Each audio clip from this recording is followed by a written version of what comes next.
Okay? And then, the end was, there was the worship leaders, yung stage dive sila. And they were carrying girls around and all that. And so Paul Washer comes up. Yeah. And then Paul Washer comes up. That's what he tried. That's why he was so pissed. And then he preached, and he says that the message of the gospel is for you to not be like Britney Spears, not to be like the world, not to be like this and that, but to be like Christ. And everyone clapped. And then he says, I don't know why you're clapping. I'm talking about you. That's kind of like what Jesus did here. You know, everyone's in the worship, in the synagogue. Yeah, we want the decent version. We want the what we're used to. And Jesus destroys it all and says, eat me. Flesh, blood. Yeah, that's it. I'm the bread from heaven. And you guys know me. Yeah, you're right. Yeah, Joseph, my dad, Mary, my mom. But I'm God. Deal with it. That's hard. It's hard to swallow. So how did they react? Bungkag yun ang sinagogue ani. When many of his disciples heard it, they said, this is a hard saying. Who can listen to it? But Jesus, knowing in himself that his disciples were grumbling about this, said to them, do you take offense at this? Tana pa dyan. Sakaro na ana. Na-offend mo sa kong kingon. Kung ako'y disciple ba? Kulang?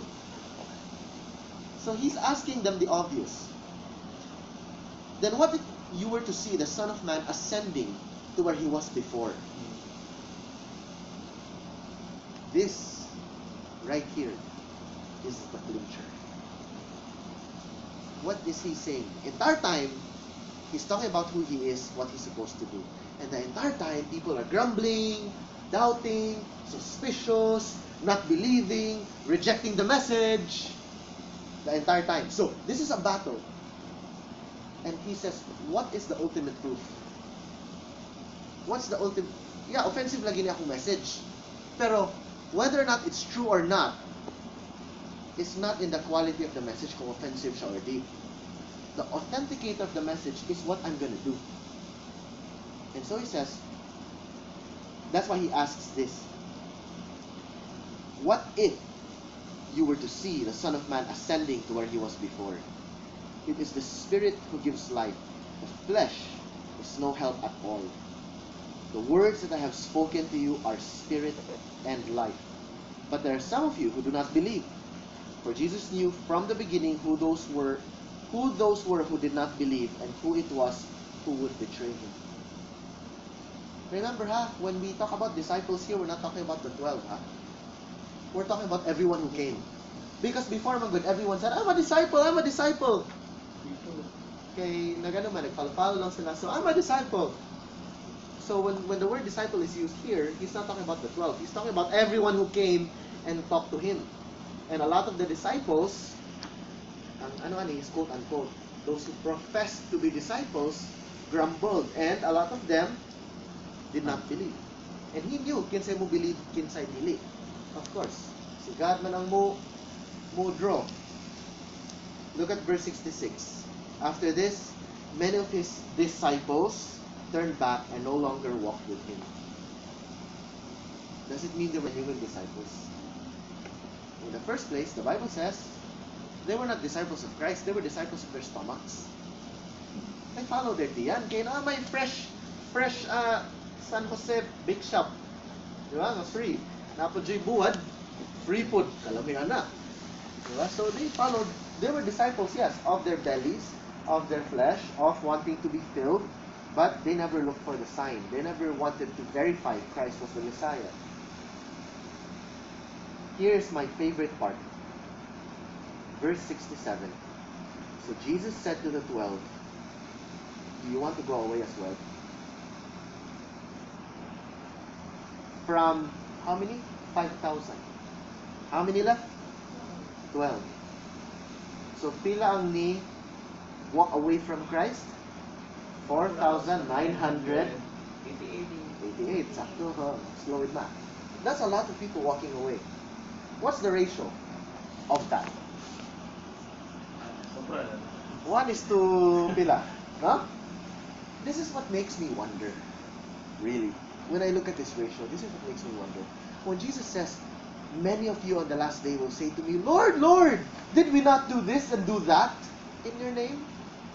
And I will say unto them, depart from me, for I never knew you. I wonder what that ratio would be. How many Christians in the world today profess Christ? You know the litmus test for true Christianity? Suffering. Not joy. I mean, not happy times. It's suffering. It's persecution. I was listening to the Google Hangout with John MacArthur and Ligonier Ministries. And yung pangutana si John MacArthur, are you concerned nga suffering and persecution will come to the church in the United States? And John MacArthur said yes and no. And siya nga, yes, I'm concerned for the suffering because suffering is never really a good thing in terms of what we experience. But I'm not concerned because I know that suffering will wean the true from the false. Suffering will separate the genuine from the professing lang kuno. It is suffering daw and not happy, joy times that authenticate real Christians. And it's true. Because look, Jesus is giving them the hardest preaching they could hear. Make it worse, the Jews think that, well, God taught them na corpses are unclean. So when Jesus says, eat my flesh, drink my blood, let's not forget nga, to the Jew, this is lain, this is luot, this is unclean, this is shik. Shik means, in our case, it's taboo. It's something ayaw istorya even. Okay, just even the topic of it, talking about it, murag lain kayo. For us Christians, it's green jokes. For them, it's this. Murag, how could you talk about that? Duda ni mo taon. Rabbi ka, sure ka? And so he's giving them one of the hardest messages that a normal Jew could ever possibly hear. And now he's asking the 12, will you also leave? Now look at the answer. When he asked this question, I love Peter because Peter is kind of like the guy who always answers first. So sa klase pa, he's the first guy to raise his hand. So he says, okay. 68 there. Simon Peter answered him, Lord, to whom shall we go? You have the words of eternal life. And we have believed and have come to know that you are the Holy One of God. So, asa pa man ni? No matter how painful the message, no matter how luod the message, no matter how suffering and trials will come our way, asa pa man din we want to? He understands it logically, even. Where else do we go? So Jesus answered them, did I not choose you, the 12? And yet one of you is the devil. He spoke of Judas, the son of Simon Iscariot, for he, one of the 12, was going to betray him. So he's talking now about the resurrection and the crucifixion and all that. So what's essentially Jesus is saying here? What he's saying is, or the message of John, the Apostle John, here in this text, as he wrote about this discourse with Jesus, is this. He is our eternal life. He is the bread from heaven. Where else can we go? A lot of times we try to consider things, no? Have you ever tried this? Have you ever thought about this? Lord, kung sa ako ma-Christian, no? How would my life be different? And most of the time, and this is my personal thing, and this is probably the wickedness in my heart and the pagka-unsanctified sa akong heart.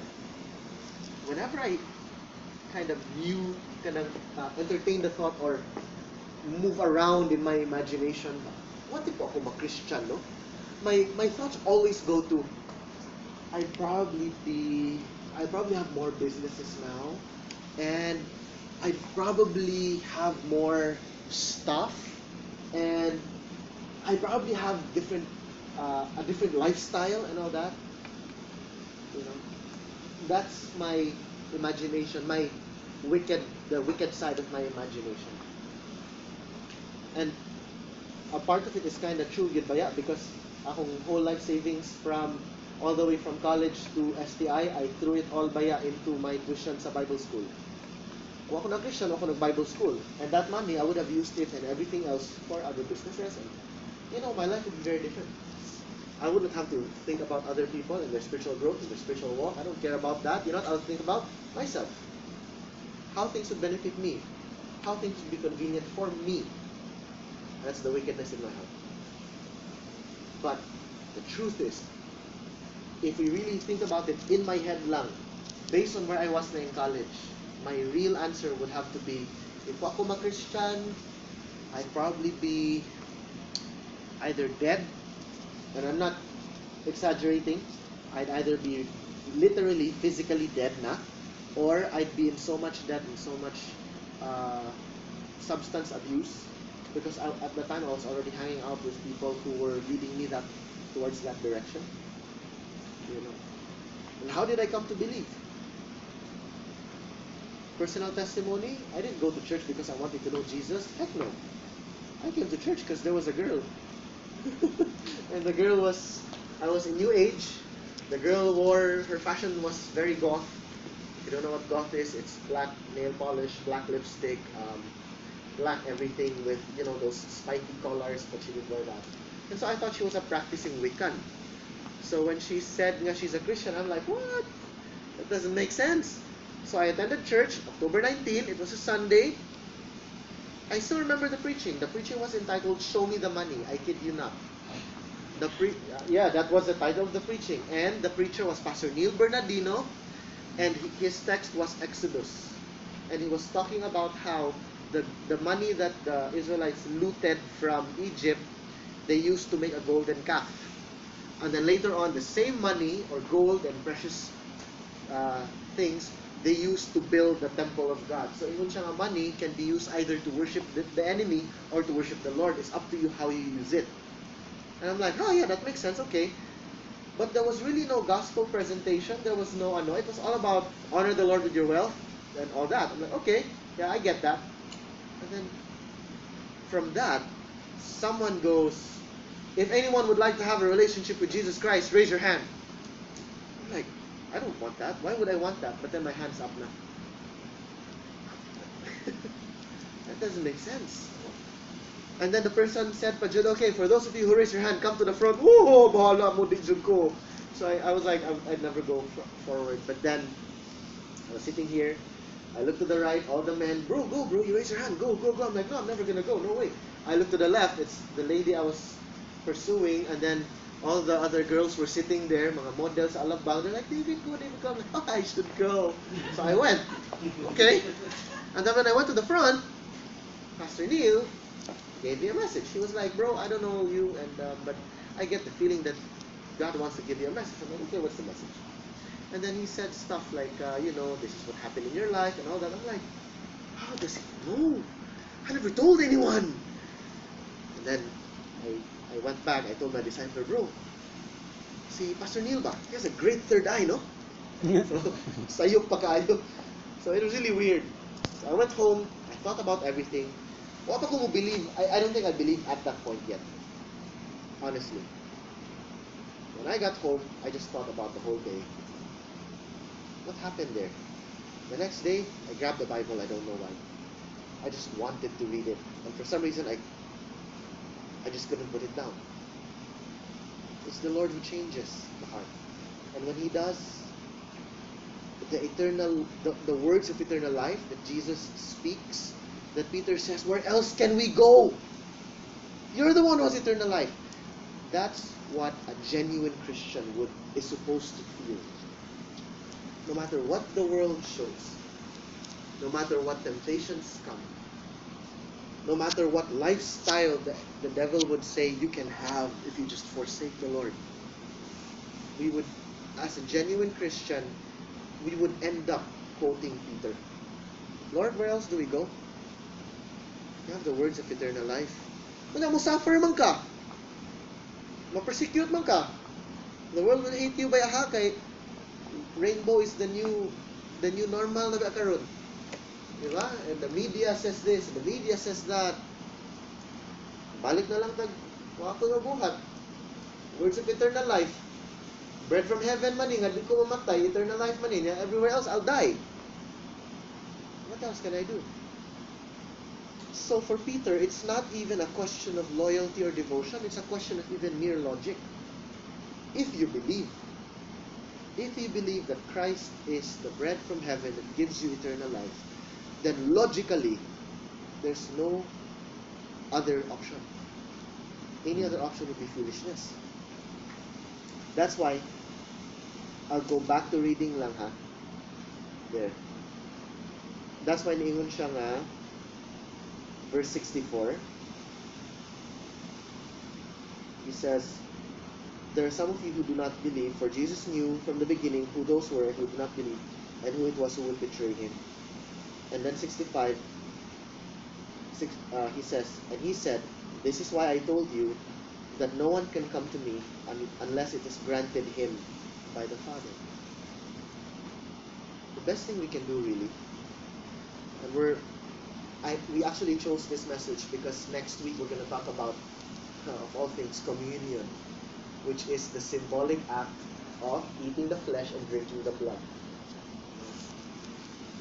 But the reason why we're talking about this today is because of two reasons. First, do you believe? Have you settled it in your heart, in your mind, in your soul, in your life, that Jesus is the bread of life? He is the only source of eternal life. And if I go anywhere else, I'm doomed. If I'm with Christ, I'm good, I'm okay. No matter what suffering I'm going to endure, I'm with Christ and that's okay. And if I go away from Christ, I might gain the world and yet I lose my soul.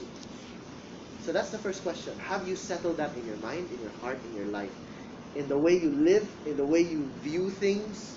Is Jesus now Lord?